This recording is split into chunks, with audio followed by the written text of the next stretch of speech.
こんにちは、ニングルです。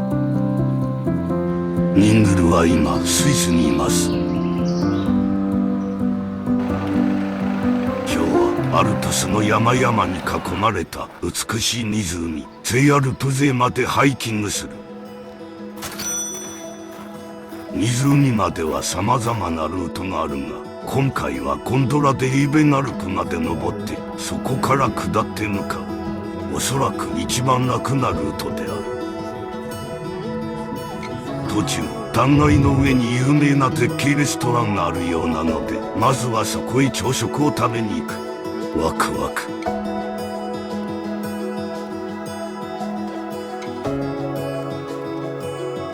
エイベンアルプ駅から20分ほど歩いてレストランへ。ハイキング開始早々、すでに絶景が360度広がっている。朝のひんやりした空気も気持ちよい。途中でワイルドキルヒリと呼ばれる洞窟を通る。ここではネアンデルタール人の痕跡が見つかっており、アルプス地域に居住していたことが明らかになっているそう。洞窟を出るとレストランまではもうすぐ。崖に沿って歩く。到着。断崖に入り組むように立っていて、これだけでも来る価値がある。ここはスイス最古の山小屋の一つ。テラス席からは壮大なアルプスを眺めることができる。朝食と冷凍いただきました。スイス価格も相まってなかなかの高級朝食。朝のすがすがしい空気の中、アルプスの山で食べる朝食は本当に美味しかった。絶品。特にチーズとベーコンが絶品で、このチーズのキッシュのような食べ物も美味しかった。出発する頃にはかなり混んでいて、テラスの一帯だった。ここからツェアルプゼイに向けて1時間ほど歩く。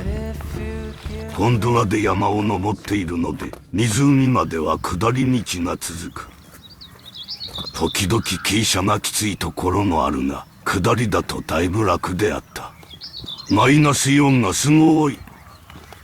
木漏れ日と小鳥の鳴き声の中を歩くのはとても気持ちがいいですね。ツェアルプゼイ手前で一箇所だけ上り坂。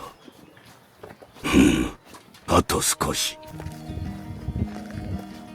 かわいい子馬さんがお散歩していた。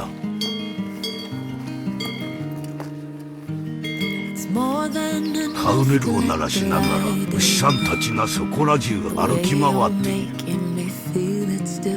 柵がないので牛さんと気軽に触れ合うことができる。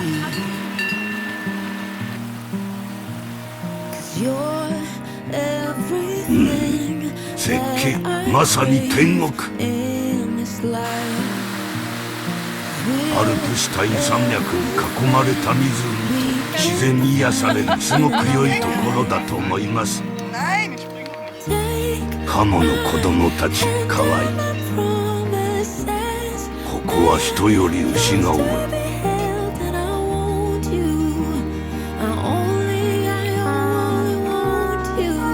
初めて聞くアルプホルン。とても柔らかい音で自然の中で聞くと特に心に残る感じがしました。湖の周りを一周できる道があるのでゆったり散策することもできる。歩いていたら突然ヤギが山の上から降りてきた。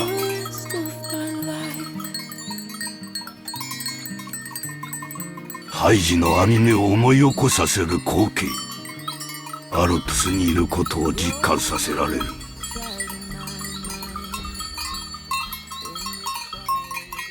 それにしても皆さん元気いっぱいですね。アルプスのミルクやヨーグルトなどを楽しめるお店があったので入ってみた。暑かったので甘酸っぱいヨーグルトが染みた。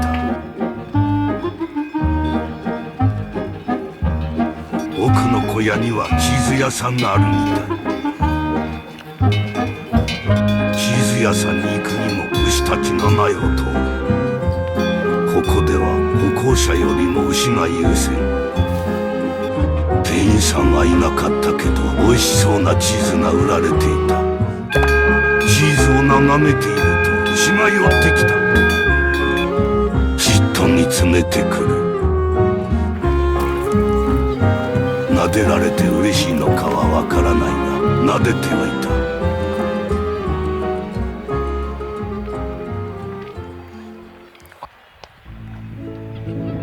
本当に天国のような美しい場所。湖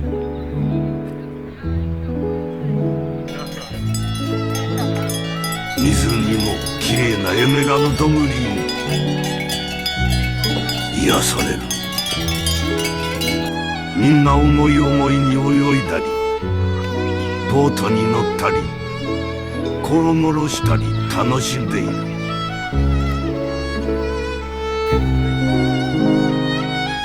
アルプスの自然をゆっくり堪能できる良き場所であった。また行きたい。おまけ。今日はザンクトガレンに宿泊するので、この都市の世界遺産でもある有名な図書館にも行ってきた。世界で最も美しい図書館の一つとも言われているそう。1000年以上前に制作された多くの思考が移動されることなく良好な状態でこの図書館に保存されている。天井から部屋の細部までとてもこだわりを感じられる図書館。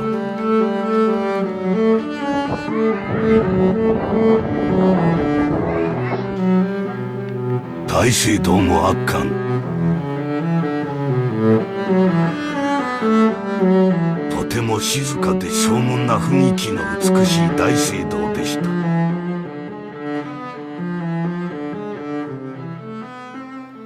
次回予告。トルコ・カッパドキア。気球が浮かぶ空と奇岩の街を大散策。また見てにゃ。ご視聴ありがとうございました。良い一日を。